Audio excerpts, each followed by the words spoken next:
Can XRP's price appreciate by 2030 without the domino theory ever completely coming to fruition? Yeah, I think that, it would see some adoption, but you're not going to get the big exponential move without that happening. There will be some supply and demand shock as the ETFs continue to eat through what's available on OTC and dark pools. And once that's gone, the volume will have to move to exchanges. But if there's not outsized demand by the exchanges and by markets and by institutions and potentially retail, all at the same time, you're not going to get an exponential move. I think it's going to be that way because I believe that it needs to be a very high price for them to start using it and for them to be able to push it to that price. Really, supply and demand is the only way that they're going to be able to do that. You could, people have talked about a repricing or a pegging of XRP. It needs to be dynamic and fluid. If it is fixed or stagnant like it would be if it was pegged, it doesn't provide the same bandwidth over the long term. You could escalate volume up to whatever that price was, and then if you needed to continue to add more volume to the network for it to continue to scale and meet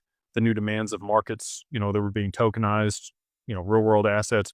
Again, I've told you guys, I believe by the end of 2030, 80% of the global value will be tokenized. That's not that far from now. I mean, really just 4 years away. I believe that okay, so 5 years by the end of 2030, 80% of the globe is tokenized. And that's a lot of value moving on chain. XRP, I believe, will settle all of that back in. And so for it to do that, I mean, you would need the price to continue to escalate with the additional volume, but it really can't even start moving utilizing the utility or continuing to escalate because of the volume on the network until you kickstart it. A good example of this, we're going to do an event with Canary Capital for the mastermind. When talking with them, they really need an ETF to be $100 million to start getting institutional adoption. And the reason for that is no pension fund or other regulated entity can own more than 10% of an ETF. And their smallest check size that they cut is around $10 million.